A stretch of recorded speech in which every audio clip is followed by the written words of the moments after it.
Hello. Hi, Ginger. Hey, Good to be back again. I'm here with Ginger Hultin, who is an oncology specialist and owner of Champagne Nutrition. For some reason, I want to call you a champion nutrition, which you are, and Seattle Cancer Nutritionist. And we're here today to talk about specific diets related to cancer and things that are out there that people are talking about, as well as specific foods. It does start to feel like everything potentially is related to cancer, whether it be a superfood to protect us or a food that might increase our risk or cause cancer. So I think it's really, really helpful to talk about those specifics and answer some of those questions. So thanks so much for joining me. yeah, it's really important. I love talking about this too. Okay, great. So let's go ahead and just open up with the diets that are out there. There's lots of different types of diets and, philosophies around the way to eat to reduce your risk of cancer or to cure yourself from cancer.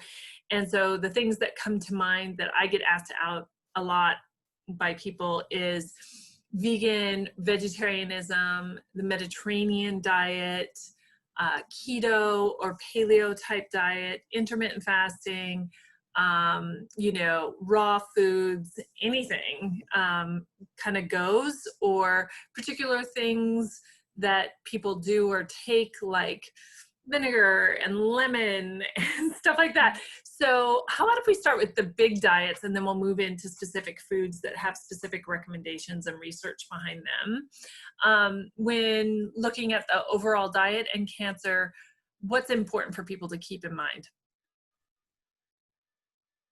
Yeah, I'm glad we're starting with the overall diets because this is the thing. And I wish it was different, but one single food, it's not going to make or break anybody's cancer journey. Like it can't, the body doesn't even work that way. And I know that some people feel like they've had a lot of success with one thing or the other. And I don't want to discredit that, but I do think for safety, it's really important to take a big picture approach. So there are a couple diets that actually have really good research for both being good at reducing the risk for cancer, but also reduce the risk of recurrence, and then also helpful during treatment. And that's actually plant-based diets. So if you're looking at the research, you're looking at long-term, large human studies, those plant-based diets, especially vegan and vegetarian, they show up again and again and again. The reason for that is because a lot of times they help with a healthy weight. They're very high in fiber. They have a lot of vitamins, minerals, and antioxidants. And of course, and I get asked this, there are compounding factors with, like, people that are vegan often exercise more and don't smoke. So there's definitely some factors, but it's important to know that in studies, a lot of times they're adjusting for those factors too. Mm-hmm. So we're pretty sure plant-based diets, or at least eating a lot more plants or having it be the base of your diet, is a really good thing for cancer.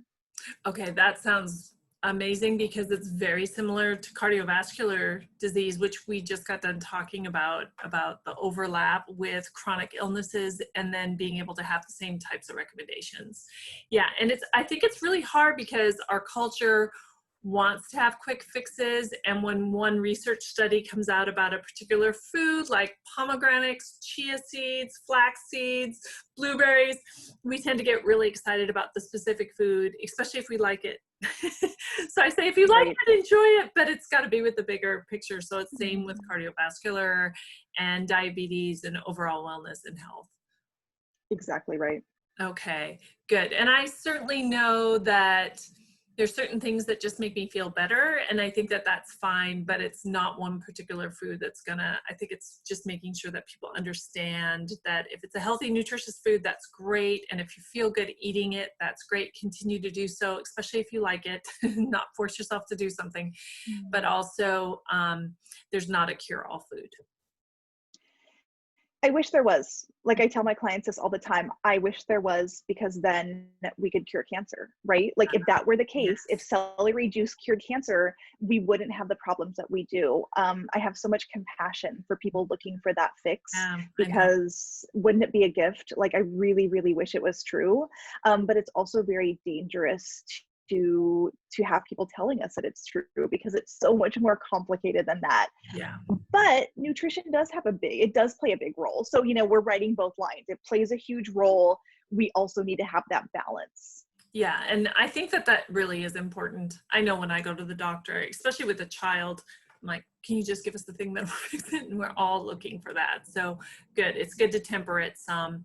So let's go ahead and then move into, we've got the plant-based diets and vegetarian diets and that association of lowered risk and improved health and wellness. And then moving into specific foods, let's go ahead and just talk about meat then right away. What is the correlation with cancer risk or development and meat? Sure. So it doesn't seem, it's not a meat equals cancer situation. Like that doesn't seem to be it. But I will tell you that meat is lacking some anti-cancer benefits. Meat doesn't have any fiber, right? Mm-hmm. And a lot of times it has higher saturated fat. So it has some negatives, and it has like a lack of things that are health. The real challenge is when meat actually comes along with carcinogens. So if it's charred, if it's cooked on a grill and it's got that crispy char, that actually is a cancer causing agent that's very powerful. So, there's certain ways of cooking that could be better for meat. Mm-hmm. And then also processed meat, bacon, sausage, hot dogs, these meats, cured meats, actually there is a risk relation with eating those processed meats. And again, if you eat like one hot dog once a year at the summertime, that's not going to make or break it. Right. It's more of the regular intake, right? But at the end of the day, no one can tell you as an individual, this is exactly how much you can eat. There's so many other factors. So I think it is a little confusing, but we do know that plant-based is better for a number of reasons. Meat doesn't necessarily cause cancer, but it might have a relation there. So it should probably be lessened in a lot of people's diets. Okay. So in particular, if you're cooking over a grill with meat and charring the meat and getting that dark char on the meat, that is problematic because it's an independent carcinogen that we know is associated with cancer risk. And then also the processed meats like bacon, which is super popular now, repopularized in everything, even donuts. Yeah. And then those things like hot dogs and sausages, pepperoni and salami. Okay. Yeah. And so I also really appreciate what you're saying, that we want to individualize and personalize. So we start where people are at and try to lower it so we can lower that potential and increase the plant-based foods would be a recommendation around meat with cancer. Exactly right. Okay. Exactly right. And that would be true with heart disease as well, with the saturated fat and the sodium that we find in those foods. Okay, yeah, great. Exactly right. Anything else about meat that's important for us to know? Or people don't like this. They don't like this recommendation, but sometimes instead of really focusing on eating, like cutting out meat or eating no meat, I really like to go the other way and just focus on eating more vegetables, or swapping out, one meatless meal per week, or, per day, even just really looking at your own diet where it is and trying to reduce from there. Okay. I like doing the same thing. Thinking about meals that you're putting together, like chili, adding more beans or more soy products and more vegetables and less meat, so you still can have some of that flavor and keep it so it seems like the same chili, but its proportions are different. Or same thing with a burrito, meat and beans. Okay, wonderful. Same. Good. How about sugar? Oh, everybody asks me, does sugar feed cancer? Does sugar cause cancer? So I'm so glad we're talking about this. Mm-hmm. Any specific questions, or just like, does sugar cause cancer? Well, I think does sugar cause cancer? Did it cause my cancer? I think that is it making it worse? Do I have to go sugar-free? So I think I know it needs to be personalized and individualized, and I know different cancers are different, but just anything that you can contribute to help people understand the relationship with sugar and cancer as best we know right now. Yeah, this one is really, really important. So, okay, there's a couple of things here.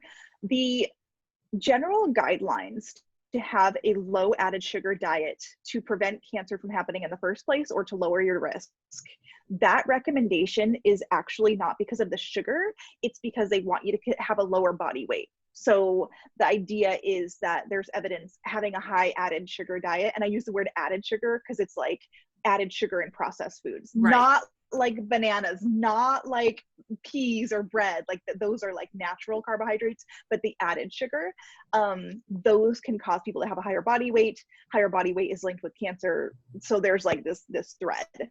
So that is a recommendation on the risk reduction side. During cancer, there's this very confusing thing that happens on a biological metabolic level. Cancer cells are growing really fast, faster than our normal cells. They want to suck up all the nutrients they can. They're very hungry for energy. So sugar is energy. If I drink a cola right now, my blood sugar is going to go up. Cancer cells are going to say, yum, yum, yum. Like, you know, like they're going to be like sucking that up. However, we also have to feed our normal cells. So there's this balance, right? Because people say, okay, if sugar feeds cancer, then I can't eat any sugar and I can't eat any carbohydrates because carbohydrates turn into sugar. Mm-hmm. But I think that's completely oversimplifying, right? Because let's take whole grain bread, for example, like whole wheat bread, vitamins, minerals, antioxidants, fiber. Those are anti-cancer foods. It also is energy for your body. Mm-hmm. So what I really try to do with people is keep in those healthy whole grain, whole foods. And I do choose to minimize added sugars because there's a lot of reasons to do that, right? Not just because it could be like feeding cancer cells. There's so much complication there. So does sugar feed cancer? Like, technically, maybe you could make a case for that, but also you can't get so deep into the fear that you cut out all foods and you don't have anything left to eat. And honestly, that happens a lot. Yeah, and I think getting back to that complexity, if you don't eat carbohydrates, your body is going to make carbohydrates to operate Right. from as well, you know, from breaking down proteins to help maintain your blood sugar. So, Right. okay. So the energy, the cancer will take the energy. It's so, you're just making me think about this. I know I've been asked this, is like a really hypocaloric diet, you know, really very low calorie diet to starve the cancer cells. We've talked about weight before. Is there anything there that you want to add? Because it would do, our bodies do the same thing. We break down our tissue to then feed those cells, which would then potentially feed cancer cells. Am I simplifying it too much, or? Well, the thing is, I mean, we're all oversimplifying all of it so much. I mean, in order to really talk about this with an individual patient, you would need to talk about it for like an hour probably, right? Because it's extremely complex and it depends on what we're dealing with the given person. Mm-hmm. There is really interesting research about low calorie diets and about fasting around chemo. Like, I'm not going to deny that there's not. This is the problem. That can be so dangerous, especially for my folks that are already losing weight, losing body mass. Yes. I mean, I've had clients put themselves, not clients of mine, but like clients that I've worked with in the hospital and clinical setting, that put themselves on fasting diets, low calorie diets, no protein diets I've seen, no carbohydrate ketogenic diets. And I've actually had people die from malnutrition and not be able to make it through their cancer care. And I really say this with a heavy heart because we can't risk hurting the person, right, while we're trying to hurt the cancer. So you have to be strong enough to get through treatment. So we can't get into this situation that's going to cause starvation and malnutrition. Like, it just doesn't make any sense. No, because having adequate nutrition helps your immune system to be able to then produce those molecules to be able to fight off cancer and to keep you healthy and to keep your lean muscle mass. Yeah. Okay, great. How about soy? That is a very common question. People are fearful about soy and cancer, especially breast cancer. Yes. Yeah, and it's so important to understand the research here. So some of this misinformation came actually from very old research based on animal research in like the 1980s and 90s. There was a couple of studies that came out that said, oh my gosh, if mice and rats eat soy, they have very high levels of circulating estrogen. It makes cancer worse. We can't eat it. But this was a case where animal research and metabolism was very different than human. Yeah. And right now, if you go to any major cancer organization, there will be statements that say soy is safe. Actually, we recommend it because it's beneficial, for people going through cancer treatment, even those with estrogen sensitive cancers, and it really can help with the prevention of recurrence into the future. So a lot of times they're saying, well, you don't need to supplement with it. It's not like that. It's just that these foods like edamame, miso, tempeh, tofu, these foods should be included in a balanced diet. So the fear of soy needs to go away, because that's just a big myth.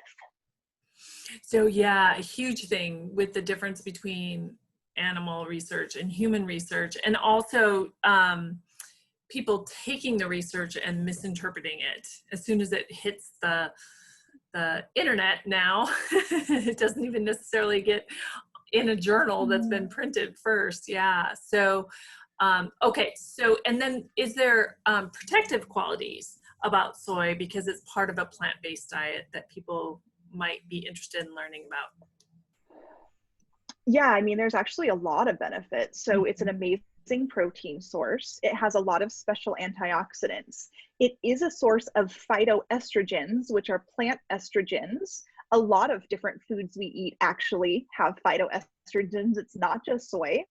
Those fit into our estrogen receptors, but they don't turn them on and light them up like our own estrogen does or animal estrogen does. They just sit right in those receptors and they block them. So they're actually kind of work as anti-estrogens. It's really, really interesting.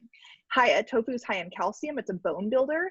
And there's also some evidence that soy and tofu is good for the heart health too. So there's a lot of different reasons to eat it. Right. Wonderful. Thanks for clarifying that. That's a real common one. And I think that it lasted too long, you know, having that information out there from my point of view as a dietitian about it being a really healthful, nutritious food and nutrient dense food that's cardioprotective, cancer protective, health promoting, but also has that scare to it. So great. What about alcohol and alcohol recommendations for people? They just changed again. The new dietary guidelines are out, and they actually lowered the recommendations for men. So it used to be 2 drinks a day for men, 1 for women. They just changed the guidelines based on the research, and part of that research is about cancer. So alcohol, and I hate to say it because I'm Champagne Nutrition, I'm very like pro alcohol and like all of these foods can fit in. But if you're at risk for especially head or neck cancer, it's all, you know, breast cancer, alcohol actually is a pretty big risk factor, especially at higher levels. So, you know, some people might need to not drink at all, depending on what's going on with you. Other people might really need to be moderate in their intake. And a lot of people, when they're going through treatment, it's not appropriate to drink. It could interact with medications. And a lot of times it's not the best for you while you're going through treatment. So alcohol is a really big consideration. And a lot of times we're looking at reducing with cancer care. Okay, great. So can you go over the recommendations for people around, you know, I know that it needs to be individualized, but just generally as far as prevention goes and cancer? Yeah, the recommendations are 1 drink a day for men and women, like bottom line. And they say if you don't drink, don't start. And also there's a couple large organizations that say don't drink every day of the week. Like it's good to like not drink 1 or 2 days. And I just want to point out, you can't save up your 1 drink a day and drink like 5 drinks on one day. It doesn't work that way. Very common question. I get asked it all the time, but you know, it's also important to talk about portion sizes. A pour of wine is 5 ounces. So it really is like smaller than a lot of people think. So a lot of people aren't happy with me when they hear these recommendations, but I just want to be evidence-based and speak the truth. Yeah, I think it's really important. And I know that you have lots of ideas about how to limit alcohol and still have fun. For people who want to know about that, definitely follow Champagne Nutrition, because you have all kinds of mocktails and things like that. So you can feel like you're still participating socially. I think that that's what people worry about. And then also find ways where you can adhere and feel like you can still have fun. Because it can become kind of a passive thing to drink while you're with other people. Yeah.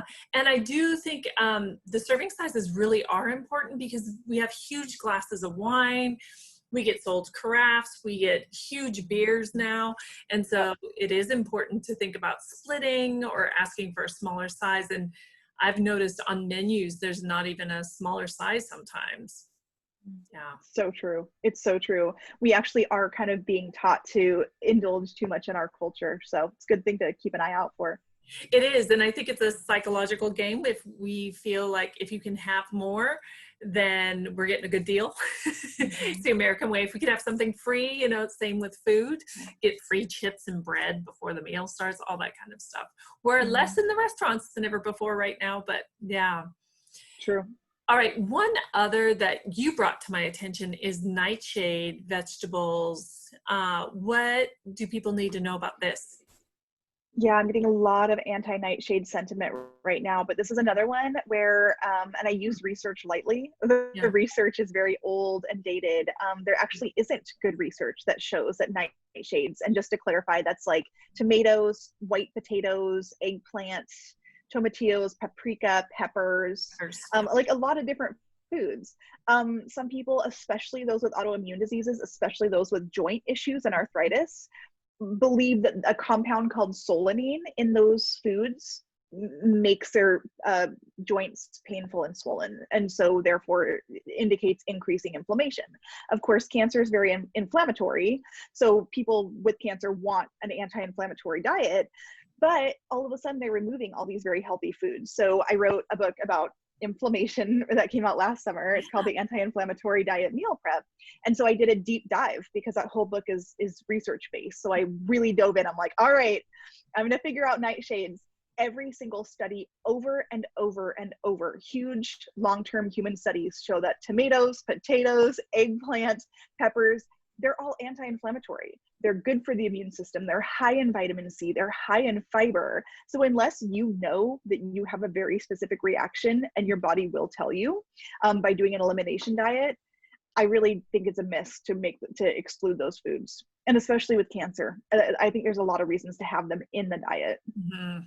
Yeah. Okay. Thanks. So there's people who may want to take them out because of the inflammatory correlation possibly to cancer, or they feel the direct impact inflammatory. Mhm. And I appreciate what you're saying, where people take the whole food group, you know, or whole list of foods that you just went through and take them all out, not really sure if one or another is impacting them, but overall, there's not a good recommendation, generally speaking, for people to take that out of their diet because there's so much help having them in the diet.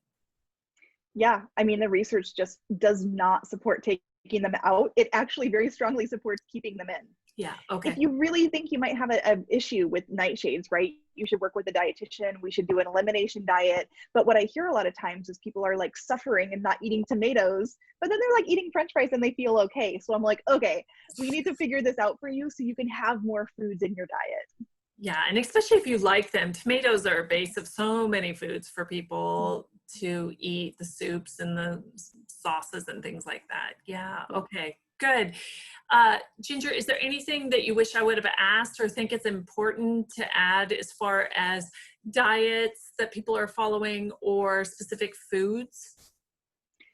You know, I write a lot about this on the Seattle Cancer Nutritionist blog. So if you want to know about soy or herbs or spices or cruciferous vegetables or fasting, it's all over there on the blog. So I really break it down if you're interested in food and cancer. But, you know, to me, the biggest risk is that people aren't eating or that they're afraid of food. That's one of the worst things that can happen. We need to be open-minded to food is healing and include more foods into the cancer journey. That's the approach that most people should take.